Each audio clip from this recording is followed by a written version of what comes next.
주일 여호와 하나님을 예배하기 위해 주일 전에 찾아오신 여러분들을 우리 주 예수 그리스도 이름으로 축복합니다. 아멘. 지난주일 말씀 드린 것처럼 저는 이번 주말에 사우디아라비아에 있는 미디안 땅 그곳에 있는 시내산 그곳 현재 이름은 시내산 라우즈산이라고 할 수 있는데 그곳에 가도록 이제 예정되어 있습니다. 시내산 어떤 분들은 와닿는 게 별로 없을지 모르지만 시내산은 저에게 있어서는 한국이 사랑하는 가고 그리운 금강산처럼 늘 기억나는 곳이고 또 평생에 꼭 한번 가보고 싶은 산이었습니다. 그 이유는 하나님을 믿는 신앙인의 관점에서 볼 때 이곳은 모세오경에 기록되어 있는 지금부터 약 3,300년 전 인류역사상 가장 의미 있는 몇몇 사건 중 하나가 이곳에서 일어났기 때문입니다. 그렇지만 이전 사우디 정부는요, 중요한 유적지들을 철조망으로 두르고 사람들의 접근을 막았습니다. 또 이곳을 탐사하러 왔던 론 와튼이나 로버트 코르녹 같은 코르녹 박사인데 이들 같은 탐험가들, 또 학자들을 붙잡아두고 자료를 빼앗고 또 추방시켰습니다. 그런데 사우디 정부의 정책이 근간에 바뀌었습니다. 관광에 대해서 관심을 갖고 이제 이스라엘 사우디에 관광청을 만들고 이 지역에 이제 시내산이면 이제 타북 지역인데 타북 지역 관광청을 만들고 관광객을 유치하기 시작했습니다. 그냥 오는 게 아니죠. 그래서 먼저 이곳을 자꾸 탐사하려 했던 미국에게 먼저 와서 탐사하고 여행할 수 있도록 이런 정보와 또 자기네들이 어떻게 일어날 것들을 밝히는 일을 3년 전에 했습니다. 그리고 그 다음에 이어서 한국에 기회를 주었어요. 왜냐하면 한국은 이스라엘이나 성지순례 가보면 한국 사람들이 엄청 많습니다. 한국 사람들이 안 가는 데가 없는데 특별히 또 크리스천들이 많기 때문에 그래서 이들이 한국 사람에게도 이곳을 열어서 하기로 한 것이죠. 그런데 1차 미국팀이 다녀온 뒤에 코로나가 이제 완전히 확산되면서 더 이상 이제 이 정책을 계속할 수 없었습니다. 그래서 이제까지 탐사의 기회가 없는데 이번에 코로나가 끝나가는 시점에서 다시 그쪽 타북 관광청에서 한국 여행사에게 얘기해서 우리 이제 너희들 언제든지 올 수 있다 이렇게 하면서 다시 진행할 것을 요청해서 이번에 가게 된 것입니다. 또 개인적인 이유도 있습니다. 제가 이곳 탐사를 그렇게 사모하는 이유는요, 우리 속담에 이런 얘기가 있습니다. 속은 먹은 놈이 물 들이킨다. 들어보셨을 거예요. 사실 저는 2007년 7월 17일 날 처음으로 이집트, 이스라엘 그리고 요르단 성지를 갔을 때 카타르의 수도 도하를 출발한 비행기가 원래 항도를 따라가지 않고 항도를 벗어나서 이 산 위를 날았습니다. 그래서 산 위에서 저는 다른 사람들, 보통 사람들 본 적이 없는 이곳을 보게 되었어요. 왜냐하면 좀 이따 이제 사진에서도 보시겠지만 이 라우즈산 꼭대기에는요 미사일 기지가 있습니다. 그래서 항도상 우리의 서울이 그렇고 또 여기 보면 대전도 과학연구단지 그쪽으로는 비행기가 다닐 수 없는 항도, 그러니까 비행기가 날 수 없는 항도 금지구역이에요. 그런데 어떻게 이게 카타르 비행기가 잘못돼서 그 바로 위로 날아갔고 제가 그 비행기를 타고 있었죠. 그래서 저도 사진을 위해서 찍고 한번 보고 난 것이 이게 계기가 되어서 저는 최급 여전에 관한 논문을 2년에 걸쳐서 쓰게 되었고 또 이것을 오순절 학회에서 발표하게 되었습니다. 또 후에는 이스라엘 학회 또 요청에 따라서 시내산은 두 번째 논문을 써서 발표하기도 하였습니다. 그러니까 시내산에 관한 한 세계에서 논문 쓴 사람이 없어요 거의. 근데 두 번의 논문을 쓴 사람이기 때문에 김성학습 장로 땅떨기라는 제가 알려져 있잖아요. 이분이 이걸 계획하면서 또 저와 이제 여러 가지 정보를 계속 교제하고 나누고 있기 때문에 같이 가자고 요청을 해서 여기에 대해서 논문이 이제 백석대 김진석 교수가 썼는데 이분과 저와 함께 같이 여행을 계획하고 그래서 이번에 가게 된 것입니다. 계획대로 하면 3년 전에 예약된 일정이지만 코로나 팬데믹 때문에 이자에 가게 되었습니다. 이것을 얼마나 가고 싶었는지 제가 있잖아요. 아는 것처럼 갑자기 암행어사 암이 걸렸다는 얘기를 들었는데 하나님께 기도했습니다. 이게 다시 가기 시작됐는데 이거 꼭 갈 수 있게 건강 주시에 갈 수 있습니다. 그리고 보시는 것처럼 여러분들이 크게 염려하지 않을 만큼 이제 한 달 방사선 치료 끝난 지 한 달밖에 안 됐거든요. 거의 90% 정도 몸이 완전히 회복되어서 이제 가서 남겨진 흔적들을 보고 필요한 자료들을 수집하고 돌아올 계획입니다. 물론 이게 이제 제게 이렇게 소원이처럼 된 것은 논문을 쓰다 보니까 다른 그 신해산, 다른 쪽에 있는 신해산은 가본 적이 있지만 이곳은 공중에서 한번 봤잖아요. 밑에서 보고 그래서 이제 놓친 것이 없는가 보고 제가 이제 첫 번째 논문은 그러니까 영어로 번역해서 해외에 실으려고 하는데 늘 이렇게 한번 꼭 가봐야 된다는 생각이 자꾸 드는 거예요. 놓친 게 없는가. 그런 가운데 이렇게 길이 열렸고 그래서 그것을 확인하러 갑니다. 아무튼 저는 이 시간 오늘 아침 봉독한 본문을 중심해서 바로 이 산, 시내산에 감내하시니 하나님이 우리가 믿고 섬기는 하나님인데 그 하나님이 어떤 하나님이신지 우리 하나님이 여호와는 이라는 제목으로 제 말씀을 전하고 은혜를 나누도록 하겠습니다. 첫째, 여호와는 우리를 찾아오시는 하나님입니다. 따라해 봅시다. 여호와는 우리를 찾아오시는 하나님이시다. 오늘 본문의 핵심 구절인 19장 10절 11절입니다. 여호와께서 모세에게 이르시되 너는 백성에게로 가서 오늘과 내일 그들을 성결하게 하며 그들에게 옷을 빨게 하고 준비하게 하여 셋째 날을 기다리게 하라. 이는 셋째 날에 나 여호와가 온 백성의 목전에서 시내산에 강림할 것이니. 그리고 18절 19절입니다. 시내산에 연기가 자욱하니 여호와께서 불 가운데 거기 강림하시니라. 뭐 가운데요? 불 가운데 강림하시니라.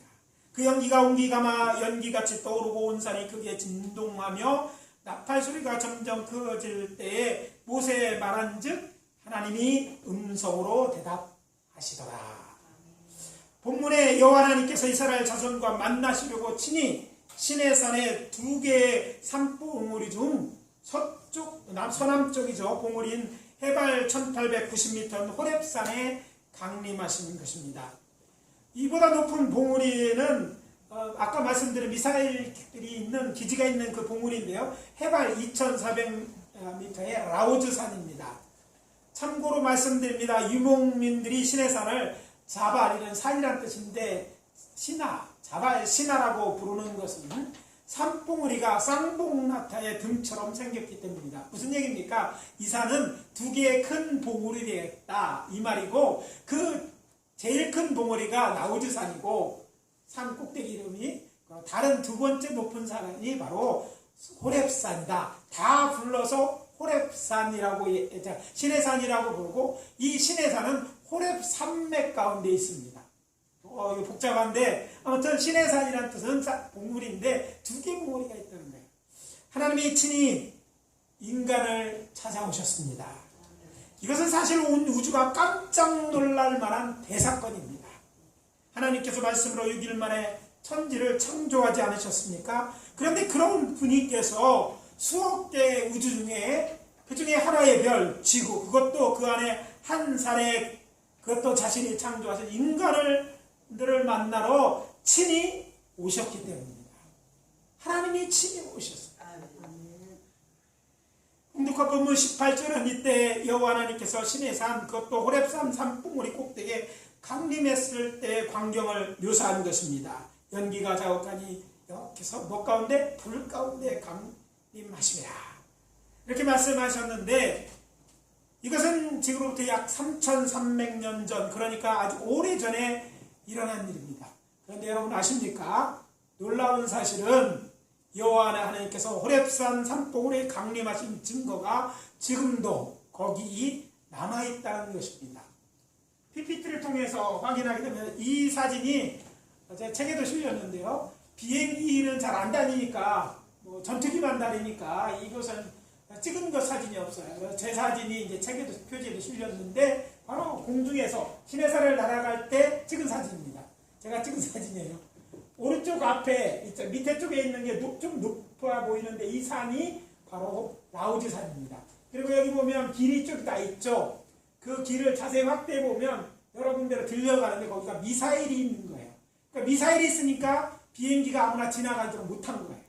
그런데 거기를 보면 산이 쭉 이어지고 새카맣게 보이는 이어지는 산이 있는데 그게 두 번째 산봉우리예요. 이건 앞에 있는 두 번째 보이는 거는 라오즈산하고 붙어 있는 거고 그 밑에 다시 산봉우리가 있는데 저 새카맣게 위에만 타버리는 곳이 바로 호렙산입니다. 근데 잘 믿어지지 않겠지만 지금 확인해 보시는 것처럼 이렇게 산꼭대기가 탔어요. 다음 화면 해보시면 이제 신을 나에서 보면 이렇게 호렙산, 신의 방야에서 호렙산을 바라본 것입니다. 저기 높은 봉우리 이렇게 보이는데 저기 새카맣게 타 있는 호렙산 정상인데 여기 밑에 있는 산과 그 위 산이 다른 것은 위가 검게 그을렸다는 거예요. 그을린 걸 보자로 탄 것처럼 자 다시 보십시오. 이것을 이제 항공에서 보면 우주에서 보면 이렇게 새까맣게 여기만 타 있습니다. 이 꼭대기만. 그런데 저 위에 오각형이 있습니다. 다음 사진. 조금만 보이죠? 오각형으로 드러났죠. 자, 다음 사진은 이 오각형을 확대했습니다. 사실 요 산에 새까맣게 탄 데에 위에 있는 돌들을 걷어냈어요. 사람들이 이것들을 걷어냈는데 한 변이 100m씩 되는 거예요. 구글어스를 통해서 여러분도 확인할 수 있는 건데 한 변이 그리고 오래 쌓인 이 부분들을 드러내겠어요. 왜냐하면 이상하게도 겉에 있는 이 바위 덩어리들만 다 타버린 거예요.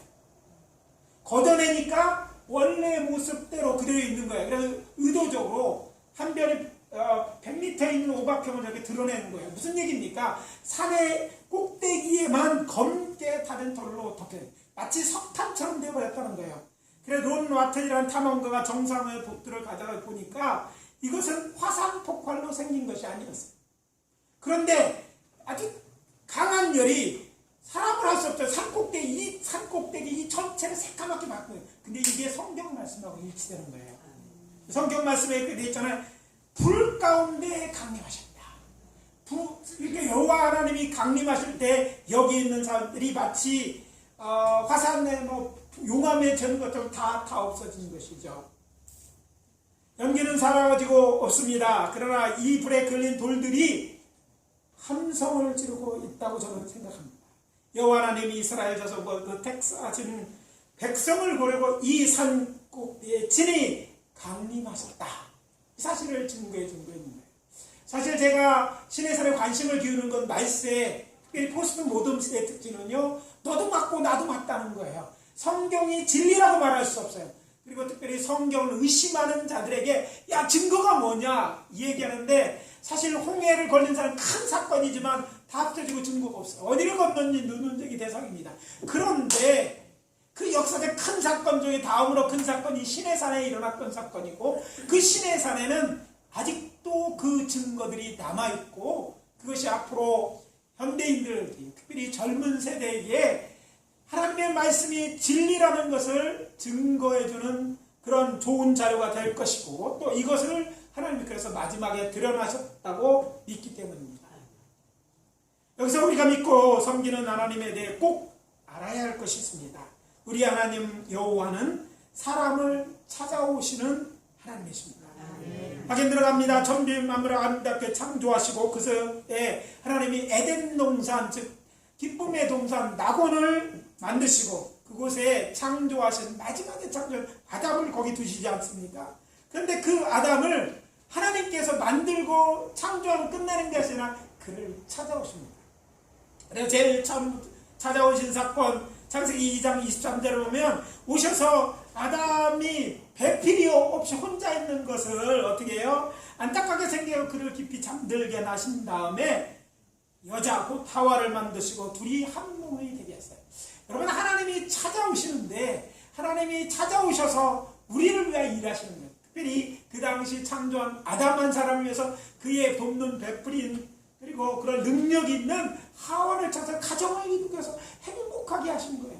더 이상 외롭지 않게 하신 거예요. 이게 첫 번째 하신 일입니다. 그리고 이번 두 번째 성경에 나타나는 것은 저들이 옛뱀 곧 사단의 유혹을 받아 하나님께서 먹지 말라고 명하신 선악을 알게 하는 나무 열매를 따먹고 모해가 되어서 이제 죄인이 되었을 때 하나님은 저를 무시하고 죽여버리거나 없애버리지 않고 친히 에덴 동산으로 그들을 찾아오십니다. 물론 그들의 죄에 대해서는 심판하시지만 죄인들을 이들을 내치지 않고 죽이시지도 않고 물론 그들을 당장 죽게 될 거지만 저들이 이제 구원의 의시가 되는 가죽옷을 지어 입은 다음에서 에덴 동산으로 쫓아내십니다. 적어도 하나님은요 죄인인데도 찾아오셔서 죄는 벌할 수밖에 없었지만 그들에게 살 구원에 대한 그런 비전을 주시고 또 그들로 죽을 때까지 이제 살 수 있도록 에덴 동산에 더 이상 살 수 있는 자격은 잃었지만 떼보시는 일을 하신 거예요. 뿐만 아니라 하나님께서는 애굽의 종살이하는 이스라엘 자손을 구원하시고 신의 광야로 인도하신 이유도 저들을 구원하여서 자신의 백성을 삼고 그들이 하나님이 되려고 그들을 찾아오신 것이죠. 물론 그들의 조상 아브라함과 이삭과 야곱에게 가나안 땅을 자손들에게 주겠다 약속하신 것도 있지만 여호와께서는 이스라엘 자손들이 자신을 그들의 하나님인 줄 알게 하려는 목적도 있었음을 성경은 말합니다. 출애굽기 6장 6절 7절입니다. 여호와께서 모세에게 말씀하십니다. 그러므로 이스라엘 자손에게 말하기를 나는 여호와라. 내가 애굽산의 무거운 짐 밑에서 너희를 떼어내어 그 고역에서 너희를 건지며 편탈과 큰 재앙으로 너희를 구속하여 너희로 내 백성을 삼고 나는 너희의 하나님이 되리니 나는 애굽 사람의 무거운 짐에서 너희를 떼어낸 너희 하나님 여호와인 줄 너희가 알지라. 아멘. 하나님 자신이 너희 하나님인 것을 알게 하려고 너희를 구원하셨다 이 말씀을 하시는 거예요. 어디 그뿐입니까? 이렇게 세상들 죄악된 세상을 구원하시려고 그 아들 그것도 독생자 예수를 아낌없이 세상에 보내신 이도 하나님이십니다. 그리고 이런 성부 하나님이신 여호와의 뜻을 따라 하늘 보좌를 버리시고 인간의 몸을 입고 세상을 구원하셔 오신 성자 하나님이 예수 그리스도입니다. 그러고 보니 우리가 믿고 섬기는 하나님은요 사랑을 찾아오시는 하나님이십니다. 그것도 저들이 하나님 말씀을 거역하여 죄를 범하였을지라도 저들을 불쌍히 여겨 저들을 구원하시려 찾아오시는 거예요. 이랬던 사랑, 행복을 회복시키려 오시는 거예요. 왜 이렇게 하십니까? 예, 사랑 때문입니다. 요한복음 3장 16절 17절은 말하지 않습니까? 하나님의 세상을 이처럼 사랑하사 독생자를 주셨으니 이는 그를 믿는 자마다 멸망하지 않고 영생을 얻게 하리라. 사랑하기 때문에 저들로 영생을, 저들을 구원하려 하나님이 친히 찾아오시는 거예요. 저들을 구원하기 위해서 인간의 몸을 입고 오시고 대신 십자가에 돌아가심으로 말미암아 우리를 구원하게 하려고 이렇게 찾아오시는 것입니다. 사랑하는 성도 여러분 기억하십시오. 하나님은 우리가 그분을 사랑하고 우리가 무엇을 하였기 때문에 착한 일을 할 때 의롭게 살았기 때문에가 아니라 우리를 그것 때문에 사랑하면 우리를 창조한 우리를 그냥 사랑해요. 죄인이었어도 사랑하시는 분이에요. 사랑하기 때문에 우리를 위해 오시고 우리를 위해 일하시고 우리를 위하여 놀라운 역사를 이루신 분이 하나님이신 줄 믿습니다. 요한일서 4장 19절 말씀처럼 여호와 하나님께서 먼저 우리를 사랑하셔서 우리를 찾아오셔서 우리로 당신의 자녀 삼으시고 또한 당신의 백성을 삼으시는 분입니다. 우리가 사랑함을 받고 그가 먼저 우리를 사랑하였습니다. 우리가 사랑하면 그가 먼저 우리가 사랑한 것도 먼저 사랑했다는 거예요. 사랑하는 사람은 여러분은 하나님이 사랑하시는 대상입니다. 여러분이 사랑하기 전에 하나님은 여러분을 먼저 사랑하셨어요. 여러분이 잘한 것 사랑스럽겠지만 혹시 죄를 보고 연약해질지라도 하나님은요 우리를 찾아오신 거예요. 왜 우리를 사랑하십니까? 내리사랑이라는 거 있잖아요. 하나님의 사랑이 그렇습니다. 우리를 사랑하시고 우리가 하기도 전에 혹시 여러분이 잘못하고 어려운 일 있고 그랬다고 해서 하나님 앞에 멀어졌다고 생각하십니까? 그러면 하나님은 여전히 여러분을 사랑하시고 여러분 그렇게 연약했을지라도 여러분들을 찾아오시고 여러분의 죄를 용서하시고 또 회복시키려고 하시는 거예요. 그 하나님을 우리가 믿고 섬긴다는 사실을 기억하시길 바랍니다. 그래서 권면합니다. 무슨 일이 있어도 하나님의 사랑에서 떠나지 마십시오. 그리고 일평생 우리를 사랑하사 죄인된 우리를 찾아오셔서 우리의 죄를 사하여 주시고 당신의 자녀 삼으시는 좋으신 은을 우리의 하늘 아버지신 여호와 하나님을 사랑하는 자가 되십시오. 그렇게 하기로 다짐하는 분들만 큰 소리로 아멘. 네. 하나님도 들으셨을 기뻐 드리실 거죠. 둘째, 여호와는요 우리와 약속하시는 하나님이십니다. 따라해 봅시다. 여호와는 우리와 약속하시는 하나님이시다. 오늘 본문 5절과 6절입니다. 내가 애굽 사람에게 어떻게 행하였음과 내가 어떻게 독수리 날개로 너희를 업어 내게로 인도하였음 너희가 보았느니라. 자, 먼저 하나님은 이렇게 구원하신 다음에 하시는 거예요. 세계가 다 내게 속하였으니 나니 너희가 내 말을 잘 듣고 내 언약을 지키면 너희는 모든 민족 중에 내 소유가 되겠고 너희가 내게 대하여 제사장 나라가 되며 거룩한 백성이 되리라. 너는 이 말을 이스라엘 자손에게 전할지니라. 모세에게 전하라고 하신 말씀이죠. 이스라엘 애굽에 떠나 그래서 3개월 즉 유대인의 당시 이집트의 달력으로 보면 1개월은요 30일입니다. 90일 만에 여호와 하나님께서는 양을 치던 모세를 찾아오셔서 그에게 내가 그 백성을 인도하는 후에 너희가 이 산에서 하나님을 섬기라고 약속하신 바로 그 산 곧 호렙산 안에 시내광에 이르렀을 때에 여호와께서 모세를 통해 이스라엘 자손에게 약속하신 말씀. 이 장소는 전에 모세에게 약속하신 장소였고 거기까지 이제 데려오셨어요. 그러니까 하나님의 목적은 이스라엘을 구원해서 가나안 땅에 나중에 가지만 이 시내산에 오는 게 목적이었어요. 그리고 그 산에 데려오신 다음에 하신 거예요. 그러고 보니까 우리가 믿고 섬기는 여호와 하나님은 하나님을 믿는 하나님의 백성 곧 이스라엘 자손과 약속하시는 하나님이십니다. 성경을 통해서 바라볼 때 성경의 하나님 어떤 언약의 하나님이세요. 그래서 이제 신학 중에 계약 신학이라는 것이 있습니다. 하나님은 약속하신 하나님은 하나님의 약속을 중심으로 구속사를 보는 거예요. 그것처럼 하나님은 약속하시는 하나님이에요. 물론 성경에 우리가 언약이라고 되어 있어요. 근데 언약이라는 뜻이 뭡니까? 말로 하는 약속이기 때문에 본질적으로 약속을 의미하는데 그 약속이 하나님은 말씀하시는 하나님이잖아요. 형체가 없고. 그러니까 언약이라고 의역한 것이죠. 그렇다면 하나님은 이스라엘 자손과 무슨 약속을 하셨습니까? 말씀드린 것처럼 너희가 내 말을 잘 듣고 그 명령대로 행하면 내가 너희로 이런 족속이 되게 해주겠다 라고 세 가지를 약속합니다. 첫째, 내 소유가 될 것이다. 많은 민족이 있지만 내 소유를 삼겠다. 내 소유가 될 것이다. 하나님이 주인이라면, 하나님이 주인이라면 하나님이 단지 주인 돼서 뭐 폭력 이런 그런 주인이라 좋으신 주님이기 때문에 우리를 보호하시고 우리를 지켜주시고 또 뭐예요? 또 우리를 위해서 일하시는 거예요.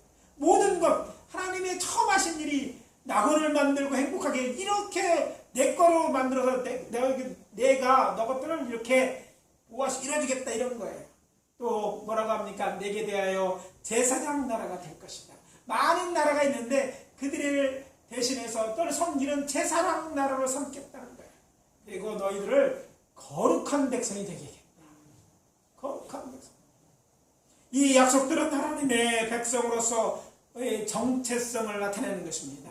이어지는 본문 8절 모세로부터 여호와의 하나님의 제안을 들은 이스라엘 저는 이 말씀에 대해 이렇게 응답합니다. 백성이 일제히 응답하여 이르되 여호와께서 명령하신 대로 우리가 다 행하리라. 모세가 백성들의 말을 여호와께 전함에 이렇게 되어 있어요. 이렇게 여호와 하나님과 이스라엘 자손 간의 약속이 성립된 거예요. 완성된 거예요. 그러면 우리가 하나님의 약속을 지키면 하나님은 우리의 약속을 지키는 거죠. 하나님은 그 약속을 번개하지 않는데 문제는 우리에게 있어요. 우리가 약속을 지킬 때 이 약속은 하나님의 약속이기 때문에 지켜질 것인 것이죠. 그리고 난 다음에 하나님은요, 자, 내가 말하는데 지키라고 했는데 지킬 것이 뭐냐? 뭔가를 얘기하셔요. 그것이 바로 저들의 모든 율법에 기초되는 10개의 계명을 말씀하십니다.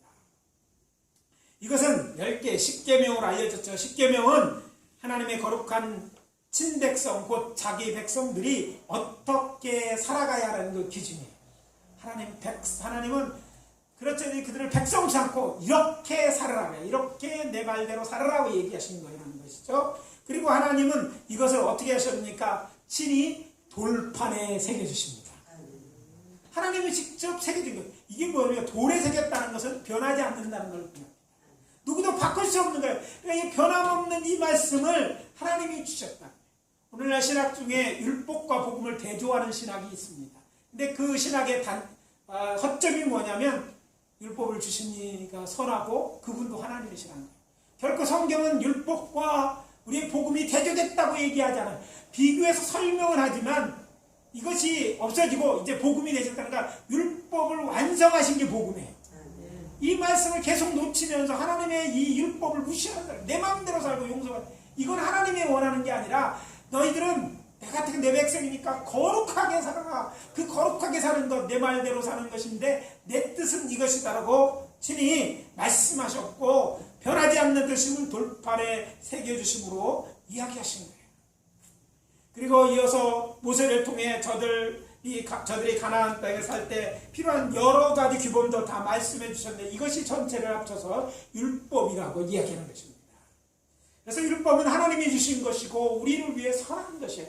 거룩한 백성이 마땅히 살아가야 될 도리입니다.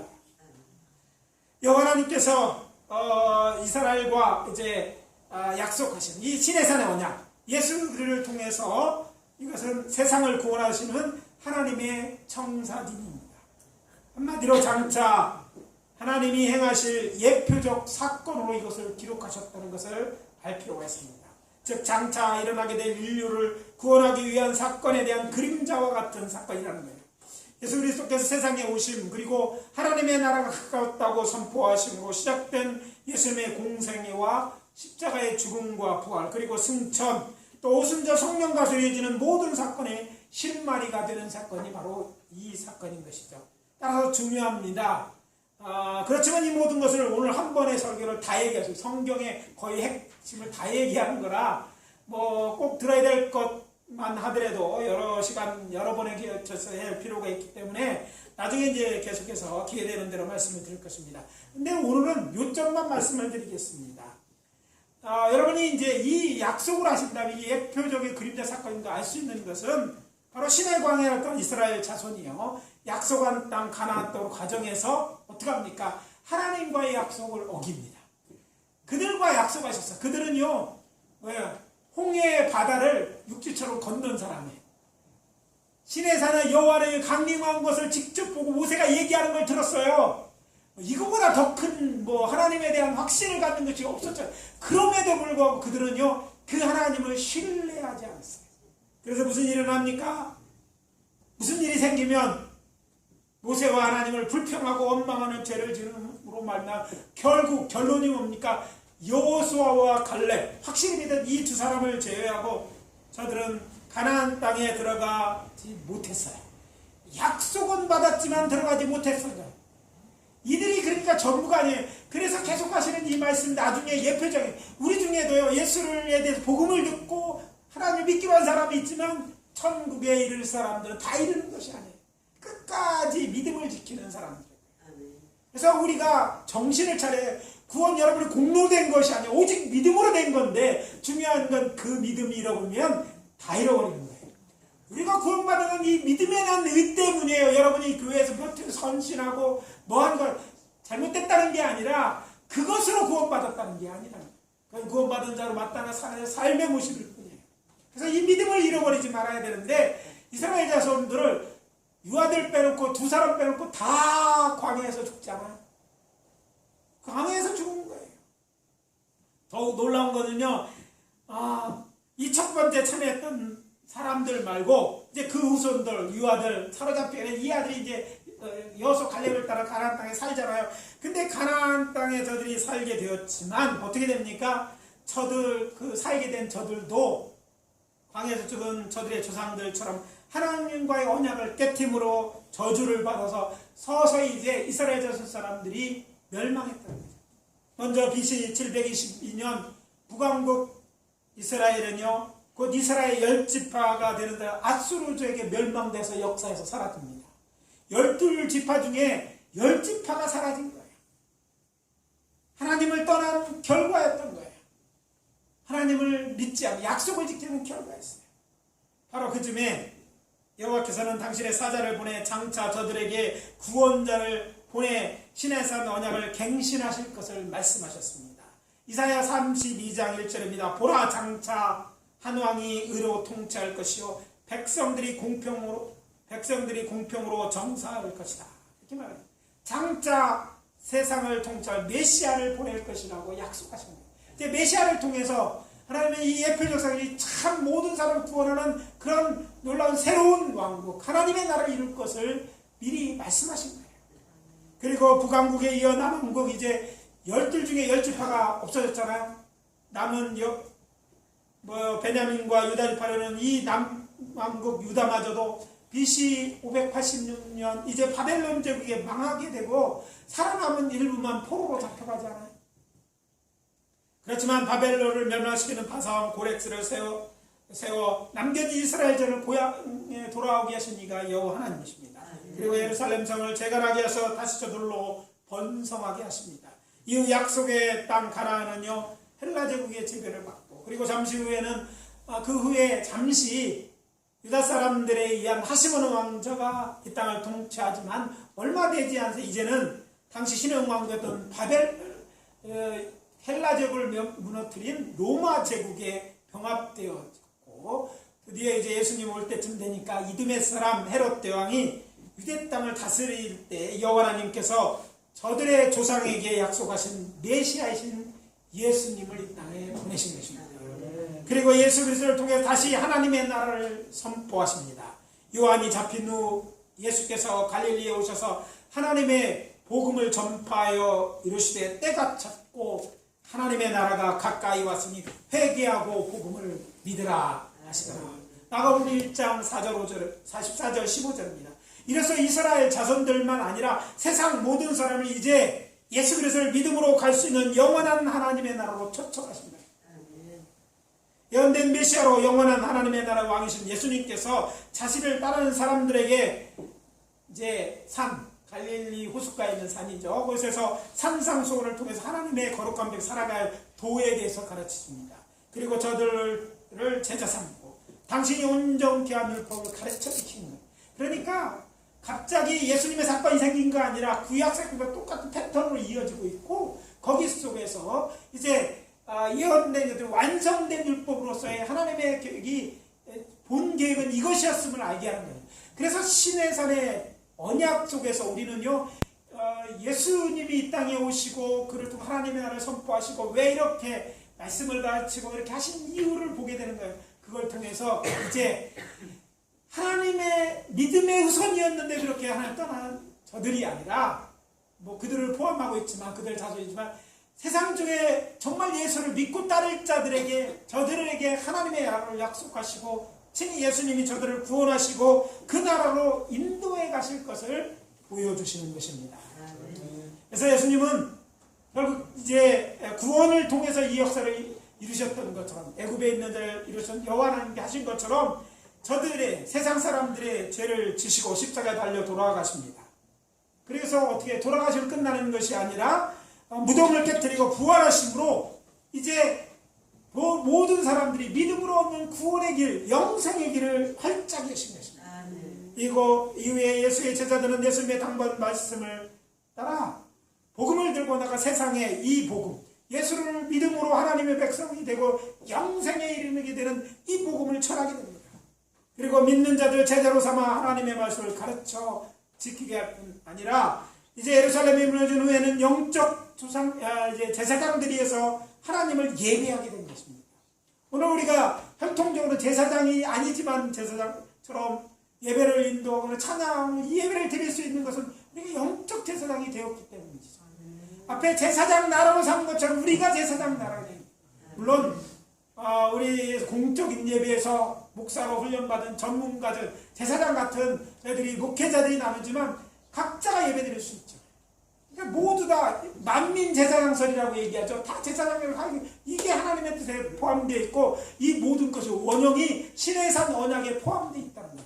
그래서 신해산 언약을 잘 알으면 그것을 통해서 예수님이 하신 일들이 어떤 것이고 결국 그것이 우리에게 말하는 영원한 하나님의 나라에 이르게 하는, 우리가 늘 유단강 건너서 그 유단강 건너서 들어갈 수 있는 곳이 어딥니까? 가나안 땅인 것처럼 영원한 하나님의 들어가는 비유하라는 것처럼 그렇게 우리를 구원하시고자 초청하시는 것입니다. 그림자보다 실체가 더 중요하듯이 신해사가 이스라엘 주신 하나님 여호와의 약속보다 더 업그레이드된 약속을 예수를 통해서 주신 거예요.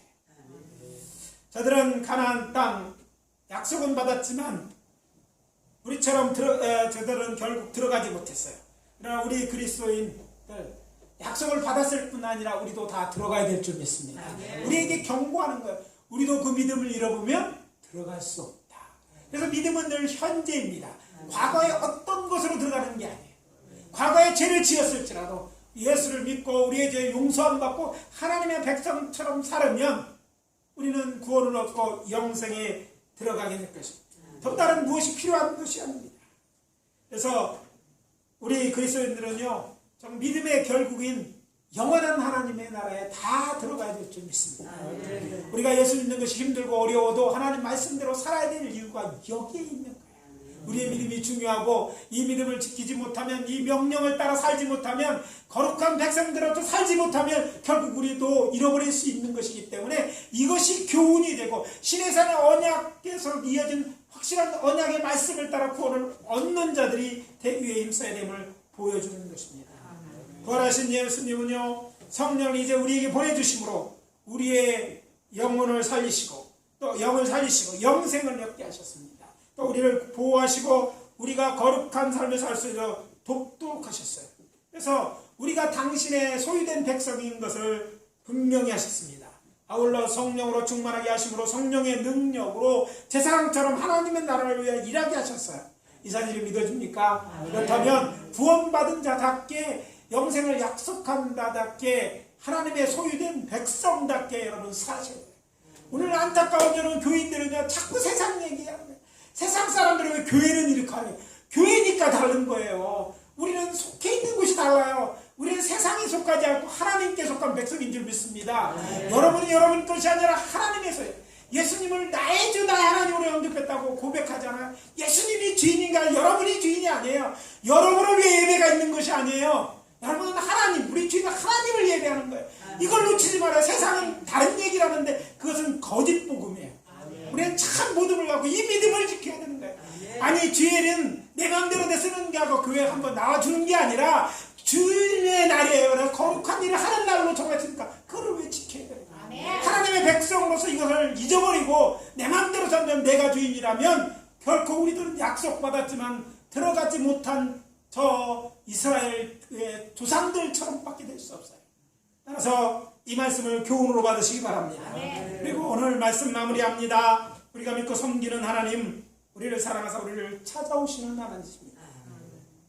여러분, 찾아오시는 하나님을 여러분의 마음에 영접하시지 않았습니까? 여러분, 그 하나님이 변함없이 우리를 사랑하고 있어요. 여러분이 양망하고 어렵고 힘들 때도 여러분 그분을 찾으세요. 네가 만날 때 네가 부를 때 내 만나주시겠다 약속하셨잖아요. 제게만 있는 게 아니라 여러분이 있는 곳이 어디든지 여러분이 기도할 때 하나님은 여러분을 찾아와 주시는 주시는 여러분이 하나님 여러분을 찾아오시는 하나님인 줄 믿고 기도하고 그 하나님을 찾으시는 여러분 되시기를 바랍니다. 그리고 여호와 하나님은 우리 예수 그리스도 안에서 우리와 약속하시는 하나님, 예수 안에서 우리에게 영생을 약속하셨어요. 그렇다면 또 우리와 함께 하신다고 약속하셨어요. 성령을 보내서 우리로 정말 믿음으로 승리하며 살아갈 수 있도록 하셔서 이 약속을 믿고 구하고 약속을 따라 사시는 여러분이 되시기를 바랍니다. 따라서 지금도 이 약속을 지키시는 하나님을 믿고 그분을 의지하며 또 그 뜻대로 거룩한 하나님의 백성으로서 하나님을 일하며 맡기신 일을 하며 살아가시는 저와 여러분들 다 되시기를 예수 그리스도의 이름으로 축원합니다. 이 시간 잠깐 기도하도록 하겠습니다. 이 말씀을 통해서 여러분 자신들을 돌아다 보시기 바랍니다. 여호와 하나님 여러분을 찾아오셨습니다. 여호와 하나님 여러분의 약속하신 것들 지금도 이루고 또 이루기를 원하십니다. 아버지 하나님의 물림되어 있다면 이 시간 회개하고 돌이키시기를 바랍니다. 이 시간 여호와 하나님을 다시 찾는 마음에 영접하고 또 그 하나님을 여러분 마음속에 여러분의 마음의 왕좌에 모시고 다시 신앙을 회복하시기를 바랍니다. 동성으로 기도합니다. 아버지 하나님 주의 은혜와 사랑을 감사합니다. 우리 하나님 여호와이신 하나님이십니다. 신의 찾아주셨더니 아버지 예쁜 이 그림자와 같은 사건을 통해 우리 하나님이 어떤 분이시고 하나님 예수님을 통해 이루니 무엇이었는지 다시 한번 일깨워주시니 감사합니다. 하나님 우리 하나님 여호와를 믿고 의지하되 우리를 찾아오시는 약속을 지키고 지키는 믿고 그 약속 가운데 살아가는 자들에게 되시는 역사하여 주시옵소서. 하나님의 우리의 믿음이 흔들리지 않게 하시고 이제 오직 주만 보고 나를 위해 살지 않고 주를 위해 살며 주의 기뻐하시는 그 영생 공덕과 참된 행복을 살 수 있도록 인도해 주시옵소서. 세상을 이용해서 아버지 하나님 벗어나게 도와주시고 하나님의 뜻을 따라 사는 저희들에게 도와주시옵소서. 아버지 하나님 주의 은혜와 사랑을 감사합니다. 신의 사회 아버지 이 사건을 통해서 우리 하나님 여호와가 어떤 하나님인지 알게 하시니 감사합니다. 약속하시는 찾아오시는 하나님이고 또 약속하시는 하나님인 줄 들었습니다. 아버지 하나님 이렇게 성부 하나님이 이렇게 이스라엘 자손을 그랬듯이 이제 성자 하나님도 친히 찾아오셔서 이 땅에 오셔서 우리를 구원하시고 구원의 일을 하나님의 나라로 아버지 하나님 우리를 인도하시고 우리의 주인 되셨을 것을 이 시간 고백합니다. 이제 아버지 하나님이여 이 신앙의 고백처럼 믿음으로 살아가는 저희들이 되게 도와주시고 하나님의 약속을 굳게 맺 끝까지 영원한 하나님의 나라에 다 들어가는 저희들 되어질 수 있도록 인도하여 주시옵소서. 우리가 부를 때 응답하여 주시옵소서. 아버지 하나님이여 이 하나님 믿음에서 흔들리지 않도록 도와주시옵소서. 또 우리 가운데 문제를 만난 자들이 있습니까? 질병 가운데 고생하는 자들이 있습니까? 이 하나님 믿고 기도할 때 주님 우리를 찾아와 만나주시고 치료 하나님으로 구원하는 하나님으로 역사하여 주시옵소서. 어려운 중에 도움을 간구하는 자를 하나님의 소유가 아닙니까? 도와주시고 힘을 주시고 이 어려운 때를 이겨나갈 수 있도록 도와주시옵소서. 예수 그리스도 이름으로 기도합니다. 아멘.